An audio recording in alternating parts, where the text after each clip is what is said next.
Yes, there's a lot of freedom when you step into entrepreneurship, and this is what is so appealing for so many people.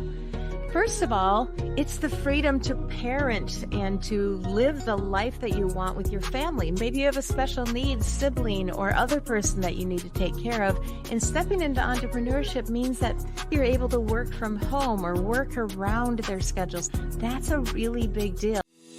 Welcome to Beyond the Business Plan. I'm LeAnn Lyon, your guide on this journey to success. We will explore the inspiring stories of visionary leaders and groundbreaking entrepreneurs and unveil the tools and strategies that can empower you to manage your business from anywhere in the world. Join me, LeAnn, as we learn, laugh, and take the leap towards unleashing your joyful business journey. And let's make it happen now. After 30 years of marriage and nearly as many years riding the roller coaster of entrepreneurship with my husband, I have learned that building a business together isn't just about the freedom and flexibility. It's about navigating the wild, the beautiful, and sometimes bumpy road of partnership at home and at work. If you are a burned out professional, especially a teacher, a nurse, or really anyone feeling trapped in a high stress career, this episode is your invitation to imagine what's possible when you and your spouse chart your own path together. This is not an episode for the faint of heart, for real. Now, just to let you know, if you're new to the show, I do these solo shows occasionally, and then in between, I interview amazing other entrepreneurs. I've had, in fact, recently, a wonderful example of a nurse who moved from nursing to coaching and supporting nurses. I still say it, recovering teacher. I left teaching a minute ago, let's just say. But there's just things that you had to go through. You know, you got your job for a reason, but if it's not really the fit for you and you have that call or that longing to step into entrepreneurship, I get it. I really do. And I also get it if your spouse doesn't, because it's not always something that's going to resonate with everyone. Professionals that have been making a W-2 salary for a long time really are poised to become excellent entrepreneurs. Number one, though, you have to want it. You have to want it. You have to feel a longing in your heart. Because no joke, entrepreneurship is not for the faint of heart at all. But if you're part of the 41% that have that longing and calling to do something on your own, I won't say by yourself, because you'll never make it by yourself. What's the phrase? They say if you want to go fast, go alone. If you want to go far, go with others. And so truly, if you want to go far, if you want to build something lasting, you're going to have to work with other people. And for those of us who are married, the most important person that you're going to work with is going to be your spouse. Now, next week, I have an interview coming up with a wonderful, wonderful network marketing professional who has built multiple 6-7-figure business. He's amazing. And he actually talks about choosing wisely the company that you choose to work in, not only from the perspective of, do you like the product and do you like the customer service? Do you like the vibe? But also, are you willing to go through the hard things with them? And that is no less true when we're talking about working and being an entrepreneur while married, because your spouse is there. Now, not everybody, in fact, I would say most people are not meant to work with their spouse in business. It gets really dicey for most people. And there's lots of people out there who talk about how to do business with your spouse. If you're considering doing business with your spouse, I'd probably take the opportunity to invest in some of those systems and look at that and talk to entrepreneurs who've really worked side by side with their spouse. I have. I don't have a course, maybe yet, but we did work side by side. So I'm going to give you a little history on our background with my husband, Jack, and I have been in business together for off and on for many, many years. Our history goes back to when our children were very little, and he had a steady job, a W-2, but he'd reached really the top of where he could go. Now, his mother had started a business, and she invited him to come in and be her chief operations officer. So it was a little scary, but her business was well established, and he went and took a W-2 position with her. Now, not entrepreneurial per se, but really stepping into being part of a family business. That's a whole nother subject we could dive into in another episode. Fast forward about almost 10 years later, my husband and I actually bought that company from her, and we stepped into running the company ourselves. He stayed on as chief operations officer. I stepped in as the president and marketing director for the company. And so we had very distinct roles in what we were going to do and how we were going to move forward. Kind of, we said it aligned around where the walls were. He took care of everything inside our manufacturing company, and I took care of everything outside the manufacturing company. So he handled hiring, and he handled overseeing things, and he handled payroll, where I handled setting up the websites, doing the social media, going out and networking and talking with other business owners. And it was a very clear-cut thing. That's what worked for us. We did have another business earlier on, similar. He, in that case, was doing more of the taking care of online things. And again, I was taking care of the social part of that business. So that's how we've worked together for many, many years. Teachers and other professionals are really poised to be successful entrepreneurs. Let's talk about teachers specifically, since I happen to know that really, really well. As a teacher, I was fairly autonomous in my classroom. Granted, I was told by the school and the state what book I was going to use, but within that, getting the concepts across to my students, it was up to me to really control what was in the classroom. I had to stay on top of behaviors. I had to manage when homework was coming in and what my policies were for late homework. And every teacher really could kind of set up their own autonomy in their own classroom. So you're used to having to manage a lot of different hats and do a lot of different things. You also have a lot of presentation skills. As a teacher, you're in front of a classroom, 3, 4, 5 times a day and doing the presentations. So you've got the presentation skills, you've got the organizational skills, you're doing paperwork if you're having to report grades, and you're in collaborative groups as well with the other teachers, with your administration, and even with the parents that you should be collaborating with to help their students. So you've got a lot of the skills that are necessary for entrepreneurship. So if you're a burned out teacher thinking, well, I don't know if I can make it, you can. You've got all the skills lined up. You really do. As for other similar professional relationships, I'm sure you can make many analogies that I've just made here with teachers. It just goes back to following your heart. Is this a longing that you have? Well, then it's worth taking a look into. So let's talk about the fun part of entrepreneurship. Let's talk about the freedom. Yes, there's a lot of freedom when you step into entrepreneurship. And this is what is so appealing for so many people. First of all, it's the freedom to parent and to live the life that you want with your family. Maybe you've got older family that you're taking care of. Maybe you've got young children that you're taking care of. Maybe you have a special needs sibling or other person that you need to take care of. And stepping into entrepreneurship means that maybe you're able to work from home or work around their schedule so that you can be supportive of them in the way that you want to be supportive of them. That's a really big deal.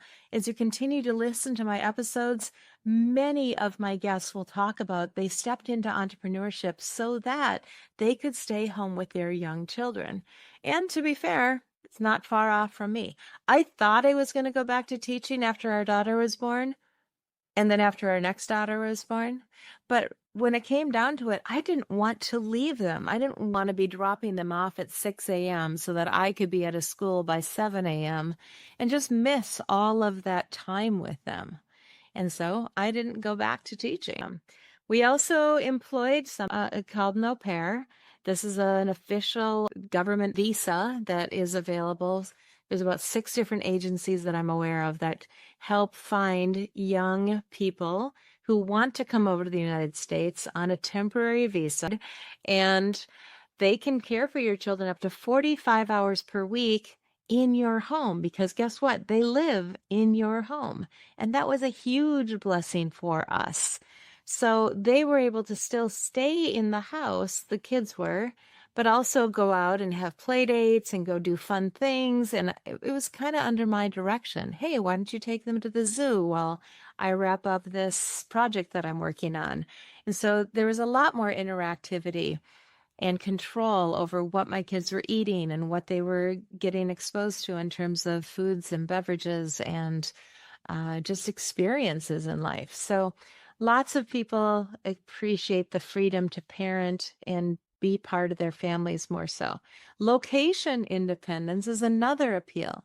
Now, whether or not you have children, being able to work where you want, when you want, how you want, and I'll specifically say where you want, is a really big deal. For a moment here, I want to lift up my friend Lisa Mosby, who just published her new book. It's called Live Well and Travel Far. And she literally lives, everything she owns fits into one not so big car.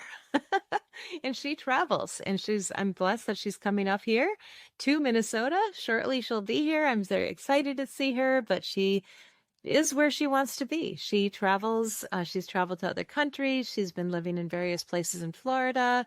I know she's been to Tennessee recently. I think she's in Missouri as I record this today. And yeah, she's living her dream life. Likewise, location independence is a big deal for me and my husband. Our plan is to take this business onto a boat with us. So in the future years, you may be watching this podcast with a very different background. Maybe I'll be all dressed nautical and all that, but we will be on a boat, continuing with the podcast, continuing with the business.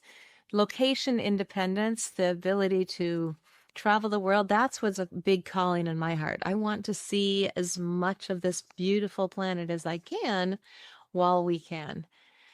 So we've got parenting and family-ish things. We've got location independence. We've got the earning potential. Now, again, as a teacher, I was in lockstep. There was no way for me to make an extra dollar as a teacher except by taking on a second job or starting to tutor kids on the weekends or on the side. Well, that's just another W-2.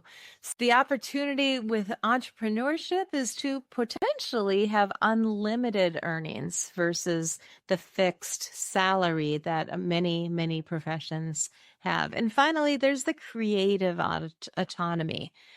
One thing, even as a teacher, like I said, they told me what textbook to use, and there were policies that I had to enforce and that I had to stick with. Well, what if you have a brilliant idea and you're not allowed to do it? I did have one. I loved working with a particular level of student, and these are the students who maybe didn't have the easiest time learning math, and they were maybe a little more squirrely and less focused. And those students, I loved them. They were my people. And then we had the middle kids that were generally good students. They'd show up, they did their work, they turned it in. And they were fun. They were fine. That's the majority of the students. And then we had the high achievers. Well, the other teacher that I was working with really loved working with the high achievers. I mean, who doesn't? They're easy. They always have the homework done. They don't struggle to learn the material. They're the high achievers. Well, guess what? Wouldn't it be fun if instead of each of us having all three groups and had to prep every day for three different types of lessons, he could take the high achieving groups, I could take the a little more challenging groups, and we both would take our turns with the middle group, of the bell curve. Nope. Administration says we couldn't do it. So we were stuck, both of us, handling all three groups. So creative autonomy, when you have your own idea, now you can really say, look, I want to do my business my way. I have this really brilliant idea of what we can do and where we can go. And you can do it. And you can find people who will want to do it with you. Now, is every single entrepreneurial idea going to be perfect? Probably not. But at least you can get started. You can test it out. You can, try it, see how it goes, tweak it a little, see how that goes. And eventually you may just come across that thing that works or figure out a way to make it work for you. Now, there are some real challenges as well. It all sounds great, all the freedoms, all the cool stuff, but the reality is there's some challenges. Are entrepreneurs susceptible to burnout? We've talked about burned out professionals a lot on this show. Well, guess what? Entrepreneurs can get burned out too. Now, Joyminder, which is my company, that's what we're all about. How can we make burnout less likely? How can we help infuse more joy into your life?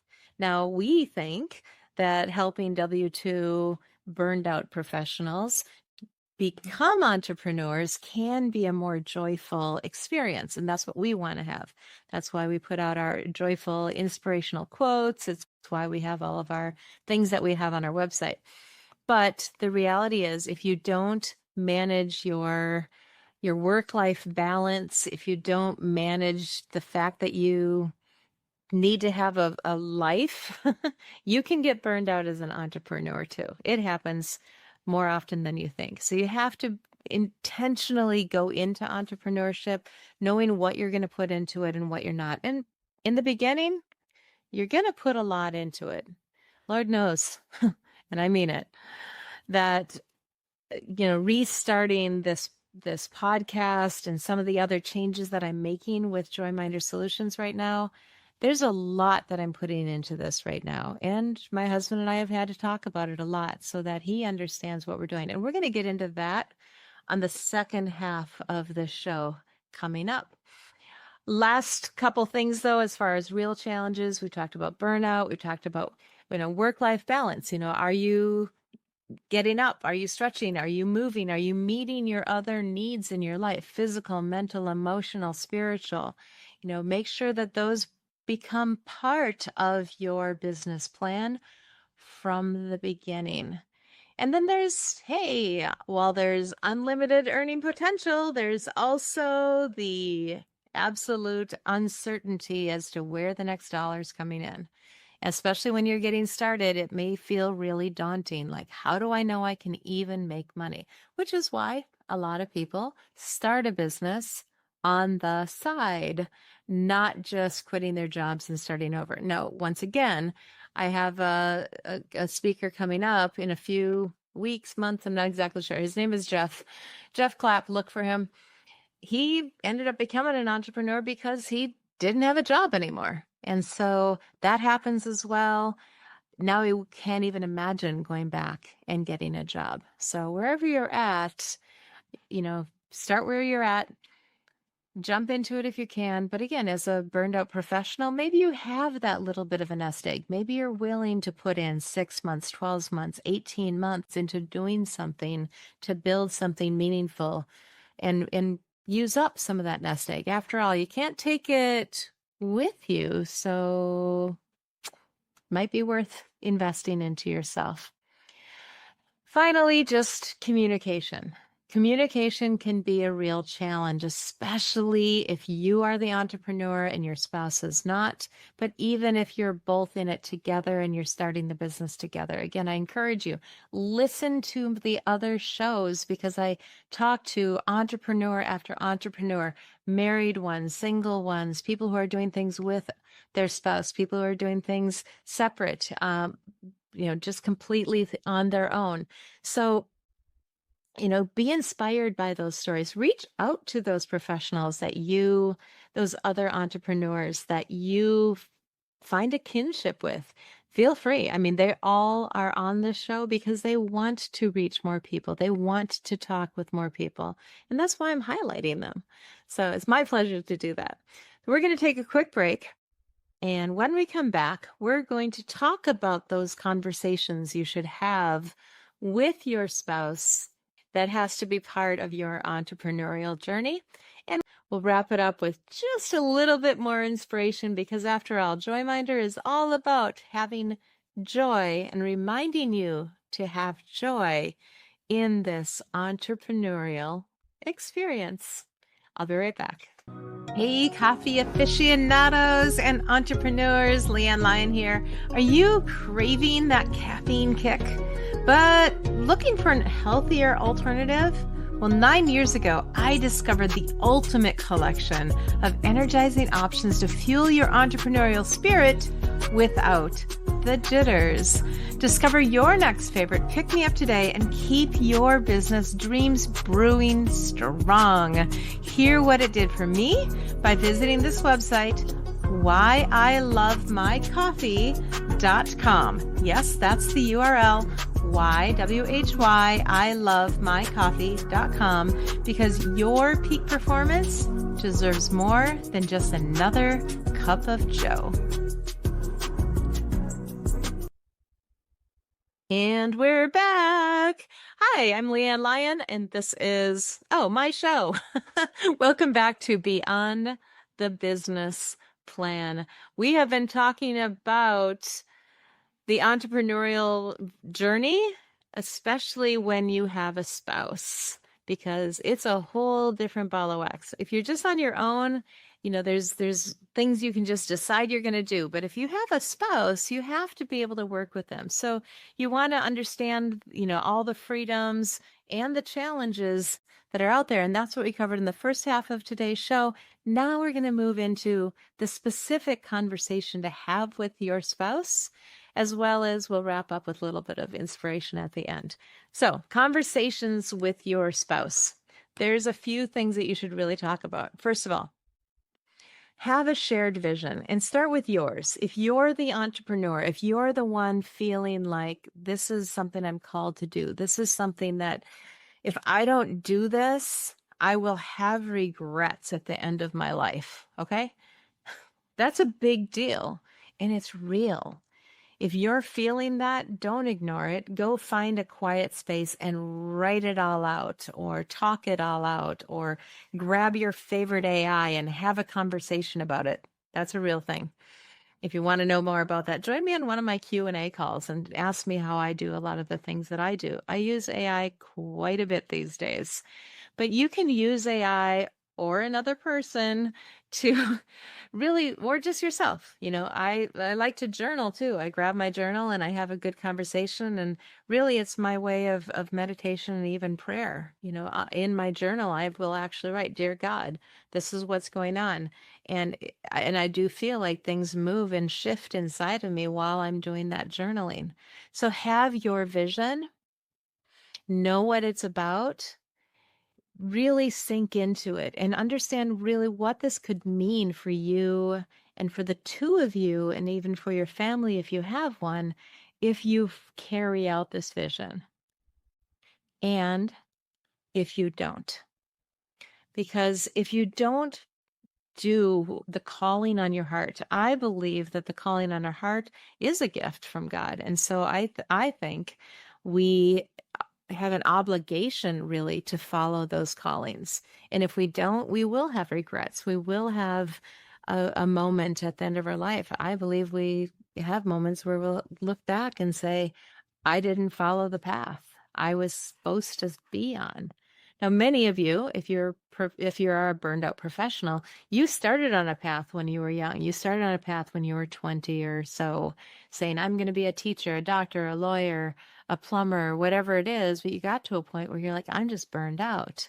I wanted to be a nurse and I wanted to help people, but now you want to help in a different way.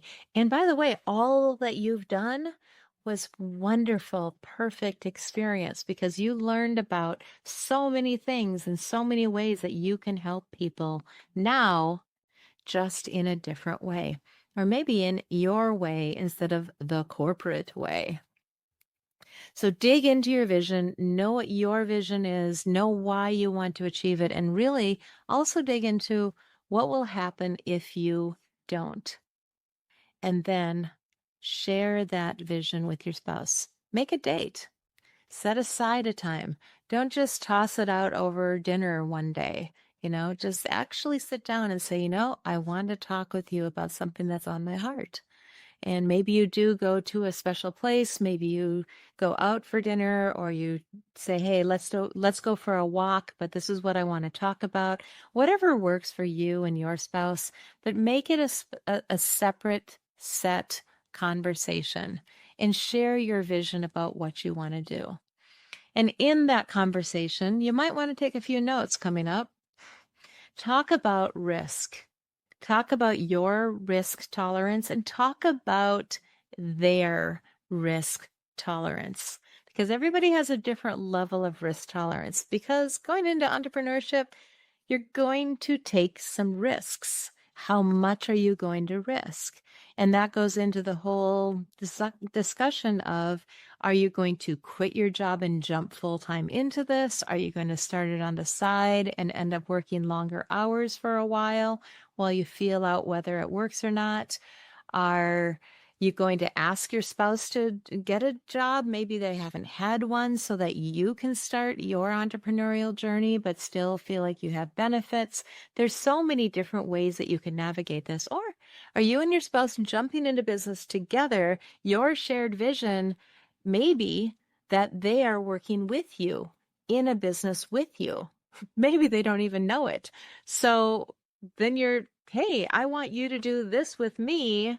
Like I said, my husband and I, we worked together side by side for many, many years in a couple of different businesses. And now we're stepping back into that once again. And it's wonderful. It's wonderful if it's wonderful, but there are other things you have to consider. I'll get to those points in a couple of moments. Talk about your risk tolerance, though. How much are you willing to risk? How much are they willing to risk? And how much do you need to go full into entrepreneurship, or can you kind of step into it? But you also want to ask for their support. You want to also say, look, if I'm going to do this and I'm going to spend 10 hours a week, 20 hours a week, maybe even 30 hours a week on top of doing something else, or instead of doing something else, you want to get their support and clearly say, okay, I'm going to work on this now, and make sure that they can help out with the other areas of life, if that's the case.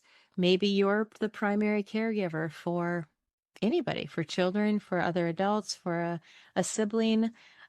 Then are they willing to take on some of that so that you can develop your entrepreneurial journey? It's an important discussion.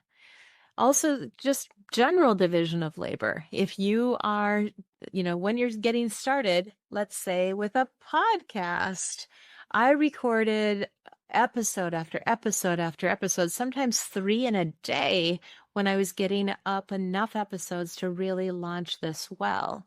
And that took a lot of time, not only to do the recording, but get the guest ready to record and to set up and to do the recording, and then the production, and just a lot of time up front. Now that it's rolling, I really only have to do a couple of interviews per week, not per day. And my time commitment will be a little more succinct, which I appreciate. But while you're going through the throes of launching a business, you really want to make sure that your spouse is on board with helping you in whatever ways they can. And maybe if they're helping you out, like you're doing the show, but they're doing the production, wonderful. But make those agreements up front and please don't make assumptions. Even if your spouse is really gifted at something, let's say they're the one who does the bills, don't assume that they're going to suddenly start managing your business. Business management, in terms of the finances and things like that, aren't the same as household management. They're not dramatically different, but they aren't the same. And so have that discussion. Do they want to take on doing the bookkeeping, or do you hire somebody to manage your finances as a business? So lots and lots of discussions to have around division of labor and those support systems. And finally, the big B word, boundaries. Setting up some boundaries, because if all you do is work and it looks like that's all you're going to do for the rest of your life, your spouse may have an issue with that. And you should too, because after all, you married them, I hope, because you wanted to go through life with them. And that means going through vacation and downtime and parenting if you have children, and just the experiences of life. So set boundaries for yourselves, for your business. Make sure you know when you're working and when you're not. As I'm doing this recording, we are coming up on a whole week of vacation. And yeah, I am pre-recording the shows. They're all going to be ready. They're all going to be preloaded. And I have no intention whatsoever to be doing more than a quick check-in on my phone to make sure things are fine. That everything has gone off without a hitch. I'll be prepared if I have to step in and do something, because that's entrepreneurship. But truly, we are going to be on a boat for 8 days and just really enjoying each other's company, a lot of campfires, a lot of reading, almost all fiction. And, walking through little towns along the river and just being with each other, rekindling and reimagining our lives together. And oh, by the way, we are also celebrating our 30th anniversary. I think I mentioned that already. So, yes, have your boundaries. Make sure that your spouse knows that you still put them first. Make sure you know where your priorities lie. And, my priorities: faith first, family second, business third. So make sure you know that you're going to be able to put, whatever's most important in your life. Make sure you know how to set those boundaries to make sure that those things happen in your life according to those decisions that you make. Kind of heavy stuff. Did you take the notes? Okay. Shared vision, risk tolerance, division of labor, support system, boundaries. Right? Okay, so let's get back to some of the fun stuff to wrap up this episode of Beyond the Business Plan. Why do you want to become an entrepreneur? Hopefully, it's just to answer a calling on your heart, to know that when this life ends, you've lived the life you wanted to live. And maybe more importantly, as it is for me, the life that I felt called into, to impact the lives that I was called to impact, to change people's lives. Somebody who's listening to me right now, if I've done something, said something that just lit something up for you, I'd love to hear that, because that's what I'm living for. That's what I'm believing I've been called to do. I don't think that I was attracted to radio all my life because I wasn't supposed to do it. I don't think that I knew computer science and was attracted to technology because I wasn't supposed to help other people with it. I am called to those things, and I'm absolutely committed to creating strategies and systems to make it easier for other people to step into entrepreneurship. I love systems. I just do. So anything I've done, I have a system all laid out as to how you could also do it. You want to start a podcast? Do not start from scratch. Ask me, take a look at my system. And I have a summit coming up in September. Ask me about my summit system. I have systems laid out. It's what I love to do. It's not about hand holding. I'm looking, I want to help those people who they're go-getters, they can do it, but they don't want to have to start all the way from scratch. So that's my mission, my vision, my calling. What's yours? How do you feel you're meant to impact this world? Who are you supposed to reach? My goal is to impact burned out professionals, maybe like you, to take a breath and step into your entrepreneurial journey with some joy. And yes, I would love to see you be able to replace or even earn more than you're doing on your W-2. I would love to hear that you are living the life that you dreamt of, the life that you love, because that's what I'm doing. So if you're feeling burned out or dreaming of something more, know that the journey is not always easy, but it can be deeply rewarding. And with honest conversations, clear boundaries, and a shared vision, whether it's you going into business yourself or with spouse, you and your spouse can build not just a business, but a life that reflects your deepest values and, dare I say it, your wildest dreams. I want to thank you for being part of this journey, this episode of Beyond the Business Plan to unleash your joyful business potential. And remember, entrepreneurship is a voyage that you can take with others. So find your tribe for the journey and connect with us at Joyminder on Facebook, on Instagram. Just reach out. I have 2 Q&A calls available per week. Come on over to LeAnnLyon.com. That's LeAnnLyon.com. And you can get to Joyminder as well as lots of other things and ways to connect with me. I would love to see you. Keep spreading the joy, keep leading with heart, and I'll catch you on the next wave of success. Hey, sales setters, are you ready to jumpstart your entrepreneurial journey or give your business a powerful refresh? Join us at the next and Restart Your Business Summit, where you'll discover the tools, strategies, and inspiration you need to thrive. Learn more at joyminder.com. That's JOYMINDER.com, and look for the Restart Your Business Summit icon. Don't miss out. Your future business awaits. Thank you all for joining us today on Beyond the Business Plan. It's been a joy and a privilege to share this space with you. For more inspiring stories, tools, and actionable insights, make sure to follow us on your favorite video platform. Visit my website, LeAnnLyon.com, and keep leading with heart. And I'll catch you on the next wave of success.